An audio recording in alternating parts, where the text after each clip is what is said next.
네. 네네. 아유, 스님 네, 안녕하세요. 안녕하세요. 네. 네네. 아유, 매우 반갑습니다. 네, 네, 고맙습니다. 네. 네. 지난 5월 달에 그 미국 캘리포니아에서 운전 네. 중에 그 뛰어들기 시비가 붙어가지고 아. 흉기로 6세 어린이가 사망하는 사고가 있었다고 합니다. 네. 저도 그 그때 봤어요. 우리나라에서도 여러 가지 이유로 네. 폭력 행사를 하는 사람들이 많아지는데 이유도 없이 말입니다. 네, 네. 이렇게 화를 참지 못하는 사람들이 점점 많아지는 것 같습니다. 그렇습니다. 예, 네. 예. 어떻게 해야 평화가 유지가 될 수가 있을까요? 네, 네, 네, 참 이게 심각한 문제인데요. 부처님께서도 탐진치 그런 말씀하셨죠. 진심, 네, 화를 내는 마음. 이게 독심이라고 했는데도 사람이 이게 왜 삼독심이라고 하셨는 거 아니? 자기를 다스리기가 어렵거든요. 금강경에도 운항복기심, 마음을 다스리는 걸 굉장히 중요시 하셨잖아요. 근데 제가 요전에도 한번 말씀드렸는데 참 이게 수행이라거나 수양이라는 게 결국 자기 통제, 자기 억제가 자기 절제거든요. 그러니까 이게 정말로 안타까운 게 화라는 거, 독심, 진심이라는 거. 화는 문자 그대로 불이거든요. 불. 불입니다. 불. 말 한마디에도 화를 내게 되면 불을 토하잖아요. 생각도 화를 내게 되면 이게 참 문제거리거든요.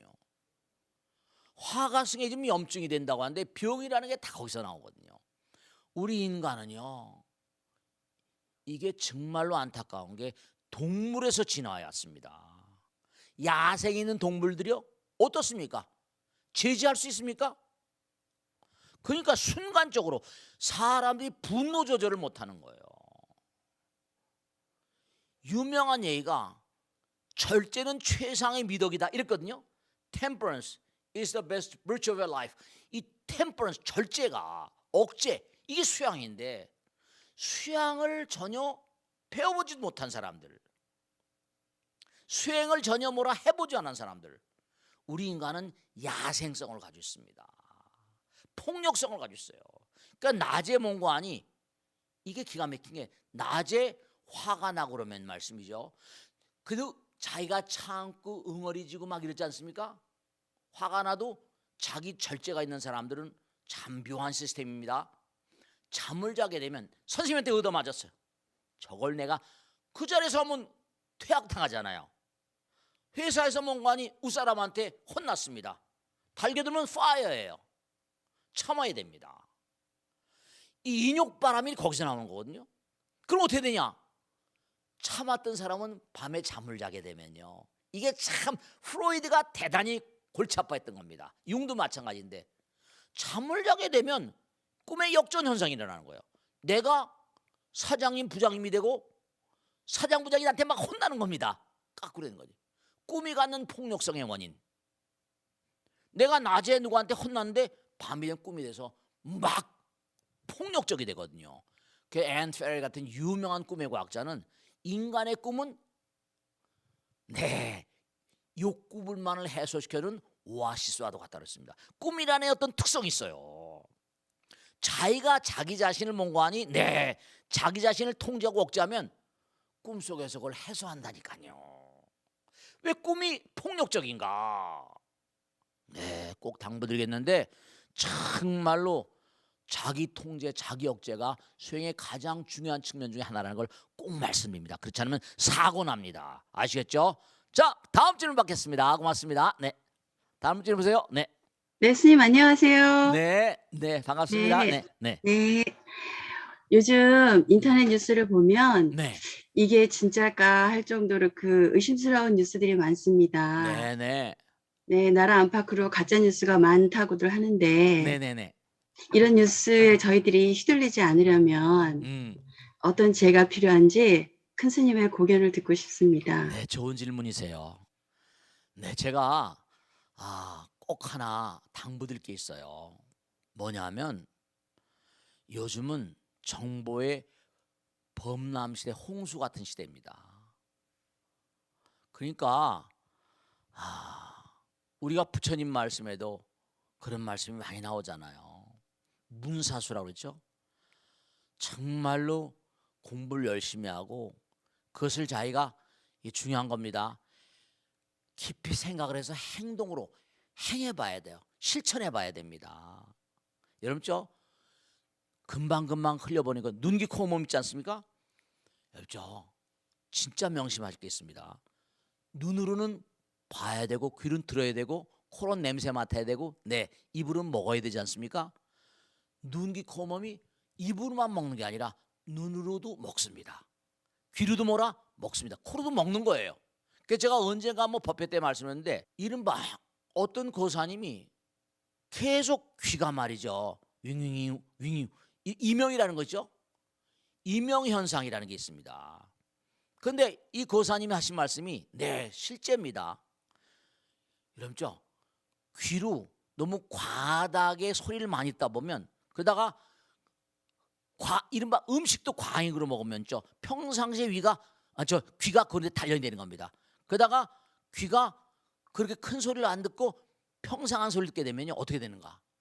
귀 스스로가 소리를 냅니다. 귀 스스로가 소리를 내요. 그걸 이명현상이라고 합니다. 귀가 스스로 우는 거예요. 그러니까 눈, 귀, 코, 몸이 다 먹는데 눈으로 뭐죠? 적절한 거, 좋은 걸 먹여야 됩니다. 귀로도 좋은 걸 듣고 좋은 말씀을 듣고 연불 듣게 하고 그래. 코로도 우리 향이 있잖아요. 입으로도 좋은 음식 먹으려고 애를 많이 쓰죠. 그러니까 지저분하고 쓰레기 같은 게 너무나 많습니다. 말과 생각과 행동도 걸러서 말아야 되고 걸러서 들어야 됩니다. 그러니까 눈으로 그저 시간이 남는다고 시간이 있다고 그냥 그런 거 뒤적거리고 하다 보면 어느 결에 그런데 말이에요. 쓰레기에 중독돼 버립니다. 항상 잊지 않으셔야 될 게 뭐냐면 눈으로도 정말 이게 나에게 나의 영혼, 나의 마음을 정말로 승화시키는 데 도움이 되는 것인가. 그냥 패스타임 그냥 여가선용으로 보내 쓸데없는 그런 그 시간 흘려보려고 쓸데없는 거 보면 나의 영혼이 탁해집니다. 나의 영혼이 탁해집니다. 눈으로도 먹고 귀로도 먹고 코로도 먹습니다. 그렇기 때문에 절대로 눈, 귀, 코, 몸 피부로도 먹죠. 피부로도 먹습니다. 누가 이거 안 말해주고 그러면 어때요?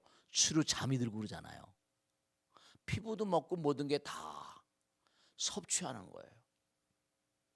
그렇기 때문에 우리가 꼭 삶을 도모하면서 내가 입으로만 좋은 걸 먹으려고 하지 말고 눈, 귀, 코, 몸으로 다 좋은 걸 먹으려는 의지를 가져야지 그런 걸 그냥 아무 따라. 그러니까 지금 아주 심각한 게 뭐냐면 우리가 꼭 어린아이들 있지 않습니까? 어린아이들을 뭐요? 뭐 Z세대 뭐 그러지 않습니까? X세대, Y세대, Z세대 그런 것처럼. 근데 어린아이들이 요즘에 전부 다 스마트폰 가지고 놀지 않습니까? 스마트폰 장난감처럼. 그 애들은 뭐냐? 제가 참 심각한 게 뭐냐면 빨래하고 설거지할 때 애들 놀라고 스마트폰 보냐면 그거 가지고 쓸데없는 거 막 보는 겁니다. 스마트폰을 장난감처럼 가지고 노는 거죠. 그 저는 상당히 부정적으로 생각합니다. 부정적인 걸 자꾸만 배주면 그러니까 애들이 책을 안 보려고 합니다. 어차피 커나가면서 책은 봐야 되잖아요. 책이 없는 세상 스마트폰으로 그 라이트가 블루 라이트라고 그래가지고 뇌에도 안 좋다는 겁니다. 그러니까 스마트폰을 장난감처럼 주고 장난감 거기에 여러 가지 게임도 있고 많이 있는데 좋은데 그게 너무나 많이 흡입을 하다 보면 애가 문제가 생겨요. 나쁜 걸 어렸을 때 너무나 많이 먹여보세요. 그거 상당히 심각합니다. 앞으로 다음 세대가 어떻게 될 것인가. 쓰레기 같은 어떤 정보를 너무나 많이 흡입하다 보면 아이들이 다음에 자란 세대는 어떤 세대가 올까. 그건 뭐 게임엔 죽이고 살리는 건 예산이잖아요. 매일 수도 없이 죽여야지 자기가 또 점수를 많이 받고 그러지 않습니까? 그러니까 꼭 당부드리겠는데 우리가 정말로 진짠가 가짠가. 그러니까 이 BBS 벚꽃 대통만 좀 보세요. 다른 거 보시지 말고. 그러니까 쓰레기 같은 거 자꾸만 뭔가 우리 꼬마 가족이 나왔네요. 꼬마들한테 그들의 미래를 열어주기 위해서라도 정말로 긍정적 눈, 귀, 코, 몸이 다 먹는다 생각하시고 긍정적인 걸 자꾸만 그렇게 먹여주도록 그렇게 하셨으면 너무 감사하겠습니다. 자, 마치겠습니다. 다음 질문 받겠습니다. 고맙습니다. 네, 스님 안녕하세요. 네 안녕하세요. 네, 네, 제 질문은요. 네, 사랑이라는 이름으로 네네. 폭력을 하는 경우도 많습니다. 네, 네 그렇습니다. 스토킹을 하기도 하고 데이트 폭력을 행하기도 하고 네, 부모가 자녀에게 뭔가 강요하는 경우도 있잖아요. 그렇습니다. 네. 어떻게 해야지 지혜롭게 사랑할 수 있는지 큰 스님의 의견을 듣고 싶습니다. 네, 네, 좋으신 질문이세요. 부처님 말씀에도 우리 인간은 육신으로도 진화하지만 마음도 진화해요. 근데 마음의 진화의 핵심은 바로 뭐냐면 이게 보세요. 지옥, 뭐 지옥이 있어? 근데 위대한 선각자들 하나같이 지옥을 얘기해. 지옥, 악귀, 축생 이러잖아요. 아수라, 인간, 천상, 성문, 연각, 보살불 쫙 6단계, 10단계가 있어요. 그러면 그 핵심 뭐냐면 부처님은 제가 항상 드린 말씀이죠. 시간과 공간이 깨져버린 존재다. 부처님 이전의 존재들은 시간과 공간 속의 존재다 그럽니다. 비상, 비비상, 처천, 무색계, 상천입니다. 비상, 대상을 보고 일어나는 번뇌가 없다. 비비상은 대상을 보고 일어나는 번뇌가 없는 게 아니다. 있다 없다 하는 겁니다. 부처와 중생 사이를 왔다 갔다 하는 존재가 바로 뭐냐면 색계, 무색계, 최상층천입니다. 그러니까 우리가 수행하는 핵심 바로 뭐냐면 지옥서부터 나오는 게 이기심의 타판이가 이기심의 정도입니다. 제가 아까도 얼뜻 말씀드렸습니다만 참 결국 수행은 뭐냐? 이기심의 타파입니다.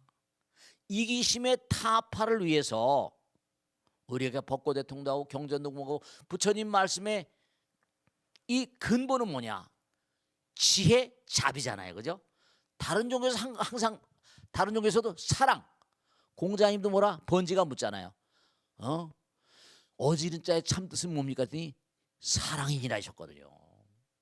사랑은 뭐냐? 그러니까 위대한 선각자들은 사랑은 하나가 되는 겁니다. 근데 하나가 되는 것도 단계가 이렇게 여러분죠. 강아지나 송아지들도 사랑합니까? 안 합니까?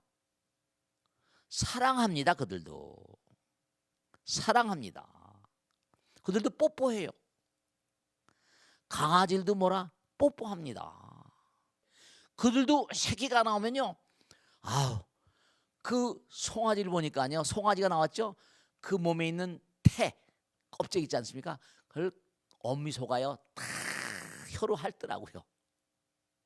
자기 새끼를 사랑하는 마음은 그래요. 어미의 태에서 금방 나오다 보니까 거기에 전부 다 껍데기가 씌워져 있는 거죠.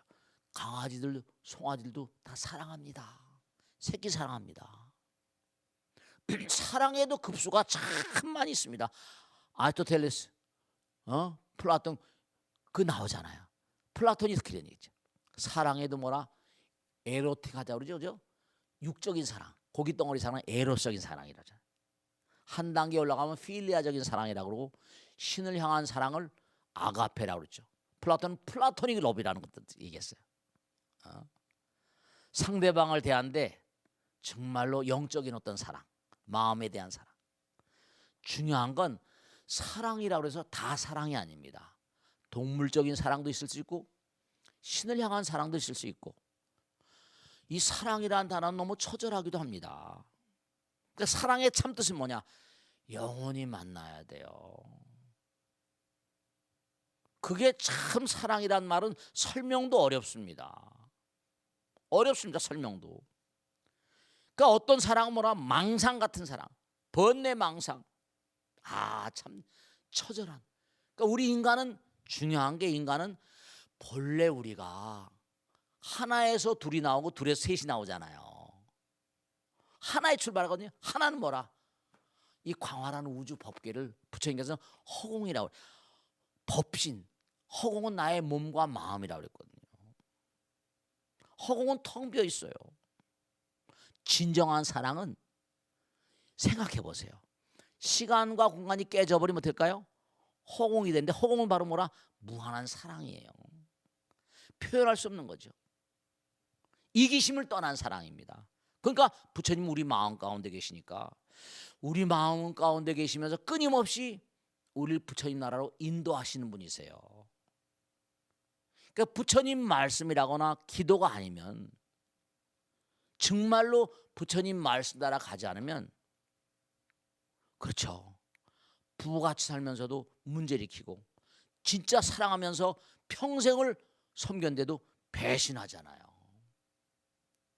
그러니까 부처님께서 지지대원이라 가장 가까운 사람이 가장 큰 원수가 된다고 그랬습니다. 정말 참사랑이라는 건 마음과 마음이 만나는 것이고 영혼이 만나는 것이고 하나로 만나는, 상대방을 위해서 다 줄 수 있는 마음, 그런 마음 같은 거거든요. 그러니까 항상 우리가 잊지 않아야 할 게, 사랑과 미움은 이게 종이장 한 장 차이입니다. 이기심이 그 사랑을 덮어버린다? 그럼 악마가 됩니다. 이기심이라는 건 나가 있거든요. 이기심의 탈 뒤집어 쓴 사랑, 그건 악마적인 사랑입니다. 그건 지옥에 가서 정말로 그 악마의 탈을 벗을 때까지 악귀 축생, 이렇게 아수라 인간 천상. 그러니까 결국은 이후제는 뭔가 단계가 다 있는데요. 그게 얼마나 자기를, 이기심을 녹일 수 있는가, 그런 정도에 달려있다 생각해서 제가 꼭 당부드리는데, 정말로 번뇌가 가득한 마음, 이기심이 가득한 마음으로 사랑이라는 말을 함부로 쓰지 말라, 꼭 당부드리고 싶은 겁니다. 자, 오늘 여기서 모두 줄이겠습니다. 정말로 여러 가지 좋은 질문들을 통해서 제가 설명드린 게 100% 다 맞는 건 아닙니다. 제 스스로 공부한 그냥 깜냥 따라서 말씀드린 거니까, 이런 마음 가운데 또 다른 생각이 있을 수 있고, 시청자 여러분들도 또 다른 생각이 있을 수 있습니다. 그러니까 제가 드릴 수 있는 말, 이거 짧은 시간에 질문 하나 가지고 짧은 시간 다 어떻게 설명드리겠습니까? 우리는 영원한 정진의 화신입니다. 부처님께서 말씀하신 건 뭐냐면, 우리는 바로 뭐냐? 인생은 목표를 가진, 목적을 가진 과정이에요. 이런 질문도 그 정도 뭔가 마음으로 이렇게 들으시고 여러분들이 계속 정진하셔야 됩니다. 불교는 영원한 정진, 영원 그 자체, 영원한 전진이라 생각하시고, 대지문수보살, 대행보현보살, 대비관세음보살, 대원본전지장보살, 영원한 어떤 그런 그 원력을 가지고 정진해 나가시고 사홍선 따라서 열심히 정진해 나가실 당부드립니다. 자, 오늘 여기서 모두 마치겠습니다. 오늘 함께해 주셔서 너무 감사드립니다. 다음 주에 다시 뵙겠습니다. 고맙습니다. 감사합니다.